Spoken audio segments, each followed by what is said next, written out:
तो आईएएस बन के आप क्या करते हैं, आप सबसे पहले एडीएम रैंक पे आते हैं और डिस्ट्रिक्ट मजिस्ट्रेट ने कुछ विंग्स बांटे हुए, एक विंग आपको दिए कि आप ये संभाल लीजिए। फिर आप डिस्ट्रिक्ट डेवलपमेंट के हेड बन सकते हैं। अब इस जिले की पूरी डेवलपमेंट्स आपको देखनी है। फिर जब आप 4-5 साल की नौकरी कर लेते हैं, यानी कि 24 में आपने ज्वाइन किया, 29 की उम्र के आसपास या 30 के आसपास आप कलेक्टर बन जाते हैं। इस देश में 3 ही मुखिया हैं, एक पीएम है, एक सीएम है, एक डीएम है। तो पीएम देश चला रहे हैं, सीएम राज्य चला रहे हैं, डीएम जिला चला रहे हैं। तो जिले के सारे डिपार्टमेंट्स आपको रिपोर्ट करेंगे और डीएम अंत नहीं है। 6 साल की सर्विस से लगभग शुरू करके 14 साल की सर्विस तक आप डीएम रहते हैं। और जिस दिन 13 साल पूरे होते हैं, 14वां साल शुरू होता है, उस दिन आपका वनवास खत्म हो जाता है और तब शुरू होती है असली नौकरी। अब आपको भेजेंगे या तो कमिश्नर बनाकर 2, 3, 4 जिलों का मुखिया बना देंगे, 4 जिले, 4 डीएम आपके कंट्रोल में, या भेजेंगे सचिवालय में, या किसी विभाग का डायरेक्टर बनाएंगे आपको। तो 14 साल की सर्विस वाला आईएएस अगर सेंट्रल गवर्नमेंट में है, डेपुटेशन पे मान लीजिए, तो हो सकता है कि वो नवोदय विद्यालय समिति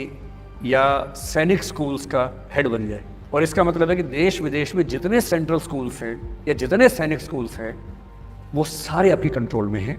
हजारों स्कूल से मुखिया बन गए। जिस दिन 17 साल की सर्विस हो जाती है, फिर आप बनते हैं जॉइंट सेक्रेटरी। भारत सरकार के मिनिस्ट्री ऑफ फाइनेंस में एक व्यक्ति होता है जॉइंट सेक्रेटरी बैंकिंग। इसका इफेक्टिव मतलब यह है कि देश के सारे बैंक उसके कंट्रोल में आते हैं और अगले 5-7 साल आपको यही करना है। फिर आप बनेंगे एडिशनल सेक्रेटरी, फिर बनेंगे सेक्रेटरी। और सेक्रेटरी होने का मतलब क्या होता है कि होम सेक्रेटरी मान लीजिए देश में है। इसका मतलब है कि पूरे देश में आतंकवाद ना हो, उग्रवाद ना हो, पूरे देश में शांति व्यवस्था बनी रहे, वो सब आपके कंट्रोल में है। और उस लेवल पे आप लगभग रोज अपने मंत्री से, अगर होम सेक्रेटरी तो होम मिनिस्टर से, फाइनेंस सेक्रेटरी तो फाइनेंस मिनिस्टर से, और यदि पीएमओ में है तो प्राइम मिनिस्टर से। इस देश का सबसे बड़ा पद कहलाता है कैबिनेट सेक्रेटरी। और कैबिनेट सेक्रेटरी का बेसिक मतलब है जो व्यक्ति प्राइम मिनिस्टर और कैबिनेट मंत्रियों के साथ सारे काम मैनेज करता है। मोटे तौर पर दिन में 10 से 20 बार प्राइम मिनिस्टर से बात करता है। प्राइम मिनिस्टर जो काम चाह रहे हैं वो जिसके माध्यम से सारे होते हैं, वो होता है कैबिनेट सेक्रेटरी। और वो कौन बनता हुआ? आईएएस बनता है।